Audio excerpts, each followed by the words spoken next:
Today we're going to repot and divide this beautiful Cattleya orchid. This is my Patanera Burana Beauty Burana, and I actually repotted it with you guys 2 years ago. I did the same exact thing that I'm going to do right now, which is cut off the back bulbs and divide this one into two pieces. We're going to do it because we have new growths and roots coming in, so it's the perfect time. I'm going to give half of it to a friend. I have some moss here, I have some bark here. I have a knife and my cutting tools. This is going to be a nice and easy repot, so I'm going to walk you through it and we will get started.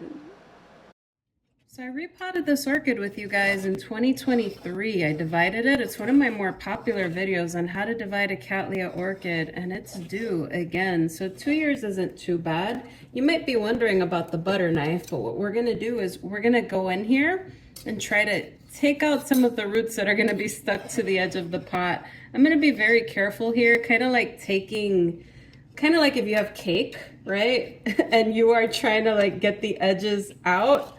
But we're going to try to not damage the roots here as much as possible. Inevitably, some are going to get damaged, and that's okay. We're going to go in here like this no, that's lifted. We have roots that have just grown around this pot. I've gone ahead and watered the pot already. So it is already primed. You got to water it to make sure the roots will dislodge easily. And we'll fast forward here as I do this. This shouldn't take too long.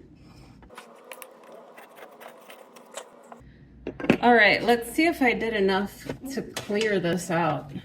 So we're gonna start tugging away on this. Oh, perfect. And now it came out. So let's get to repotting this. Let's see how quickly I can get this done. Repotting Cattleyas isn't very intimidating, to be honest, so we're gonna get right into it. Okay, so we're gonna remove the media from this orchid. We're gonna be very careful with those new roots there. I potted this up May of 2023 into this really nice mix of, it was pine bark and sphagnum moss. As you can see, I'm pretty heavy with the sphagnum moss because it's in a clay pot, and the clay pot dries very quickly. So we're gonna be gentle here with the new roots. The old roots, it's not a big deal. We're gonna lose some of them. But if you guys wanna see the other video of me repotting this, you could check the link above so that you could see the continuity here. So sometimes you're gonna see me cutting old roots off and stuff, and the orchid is generally just fine. And that bark that I used, it's very long lasting. It can last for 5 years. Quality bark makes a huge difference.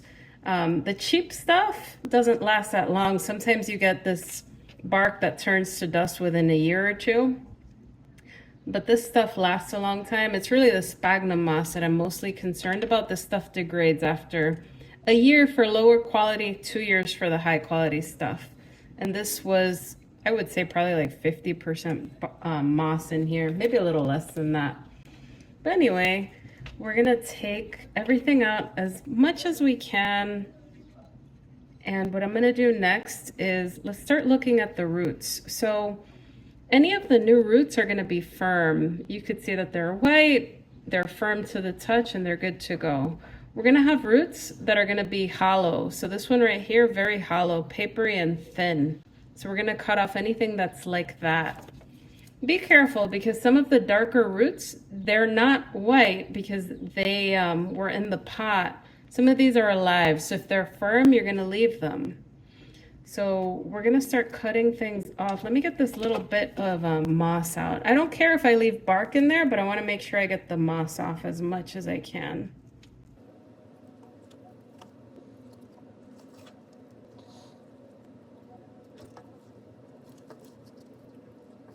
Okay, this is a root that we can cut off. I've sterilized these, so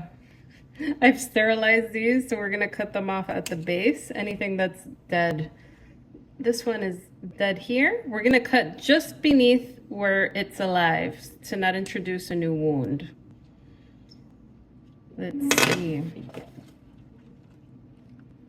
I've been repotting a lot of my orchids. I'm getting them done on Sundays, so a couple at a time, so it's not too bad. I'm not gonna cut off that much. Like some of these are still firm. The orchids do dump some of their roots though, the bifoliates, but this one's very vigorous. But if we get rid of them, we still have a new root system that's coming in.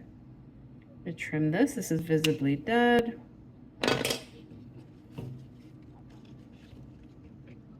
And now when you have an orchid, you can decide to cut off the back bulbs if you want. These are the oldest bulbs. They give energy to the plant. So let me turn this around. They give energy to the plant, but you could get rid of them or you can give them to a friend. Sometimes they survive. I would say it's a 50-50 chance if they have no growth on it, but they will swell and produce a new eye down here if you want to try to grow it. But ideally, if you want to give a good division to someone, you have to make sure that there's some new growths on it. But the back is completely optional in my opinion. So we're going to go into the rhizome and we're going to give it a little snip. There we go. And now we're going to cut this off, and a lot of the older roots are going to come off with it. And then we'll deal with the bigger part of the orchid. There we go. So you could save this part and try to grow it, or you can toss it. It's up to you. So now we're here with the actively growing part of this orchid. So we have two new growths here, and notice this orchid bloomed. This growth bloomed and the roots came in after. So just because you have a new growth doesn't mean that you should divide it already. You want to make sure you're seeing new growths. And you want to have at least 3-4 growths if you're dividing. So in this case, we have new roots and we have 2 new growths here. So I could probably divide this right here, and then that way we have a new growth here, back there, and a new growth on the other side. So I'm going to take this here. I'm going to trim the rhizome right there. Let me see if I could show you well. There we go. Be very careful with the new roots. They will be tangled with each other.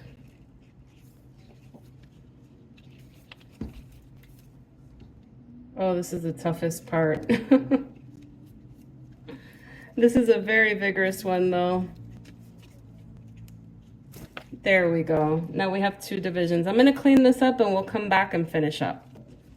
Not bad. I did the same thing last year. I got rid of the back bulbs. I got 2 divisions. I gave one to a friend and I kept it, and now it's just as big. I've had this orchid for 5 years. It's very vigorous. It fills the pot pretty quickly, but my collection is huge, so I want to make sure I'm managing the pot. So I'm going to put it back in the original pot and put the division in a separate pot for a friend, and we're going to go from there. And I'm going to see if any of these roots, now that I'm here, should be cut off, and these are firm, so I'm going to leave it. But if I see any stragglers, I will trim them. Like this right here. You see how it's very bendy? It doesn't really have any substance. I'm going to cut that, but it's attached to a root that's live. So to not introduce new wounds, I mean, there will be wounds because we've repotted. It's just natural. We're just going to cut just beneath where it's alive. And you can see the difference, right? You see the fleshy part and then the dry part. I just want to make sure it's clear. All right, so let's get to potting these up. I may keep this one. I'm not sure what I want to do. Maybe I'll keep that one and then give this one to a friend. We'll see. Let's pot them up. So this is going to a grower in New Jersey. It's a viewer that I've been meaning to send some divisions to. I have a lot of orchids and I'm dividing them up, and I promised her I'd send her some last year and I never got to it, so I'm doing it now. I was actually thinking when I get a handle of all of my repots, maybe one day I'll do like a storefront or something like that, and I could put up divisions for sale if you guys are interested in some of the more popular ones that you can't find. So I'm going to send this to a viewer who grows orchids in New Jersey. So I'm going to pot it up in moss and bark, just like I do. So what we're going to do is we're going to put some moss at the bottom and then sandwich it with some bark. And this is my last bit of bark before I completely run out. So we're going to start here. I don't know if she's gonna repot it or take it out of this, but she'll set it up and accommodate it however it works out best for her. But I think this is a good size. We're gonna take this and put it in this pot, and then we're gonna surround it by bark. I think this is a good size pot. This is actually a dead root. It's dry, completely dry. We don't need that. Okay, we're gonna get that, this little leaf here, get the rest of this in here. I think this is gonna thrive. This is, again, a very vigorous orchid. We just need to get these little roots that are new in this pot, and everything should grow in quite nicely. All right, there we go. That's pretty good. And then now we're gonna add some bark in here. When you're potting up as well, you wanna make sure that the new growths are more towards the middle. You don't want them in a corner, so that's something to keep in mind. Let me grab the bark. We're gonna fill this up. I'm on the last bit of my pine bark. I never ordered new. And I'm getting a cheaper batch of bark, but I'm gonna go back to pine bark next year. I ended up improvising with a different brand. I'll show you guys though when I get that bark. If you guys are interested in a video of the different kinds of bark, I'm happy to do one. I find that the quality really differs between what you can get from a cheap bag of something like a Better Grow or one of those versus like Orchid bark is really good. This kiwi pine bark is also really good. But the cheap stuff, it gets crumbly. This other stuff tends to last longer. It hangs on and it's solid. I mean, if you guys look at that little bug here, just hello. Oh, a little fly. If you are a serious orchid grower, I would pay for quality stuff if you want to avoid repotting things all the time. But if you have a lot of vigorous hybrids like I do, like a Richard Mueller, maybe the cheap stuff will be better for you, because then you have to repot anyway, because those orchids just, they can triple, quadruple in size within a year. And no joke, no joke. So in that case, you can use the cheap stuff. Like, you don't always have to buy expensive materials.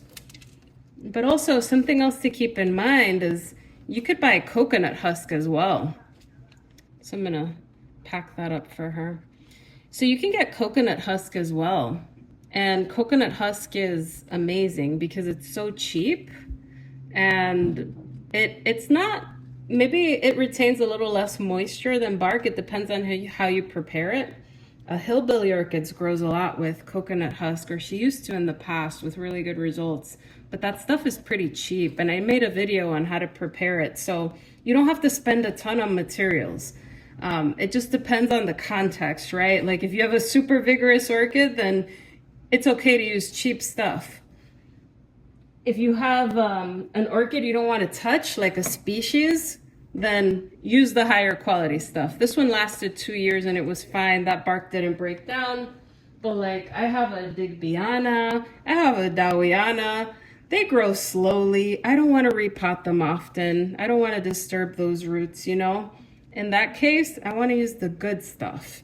All right, we're going to do the same thing.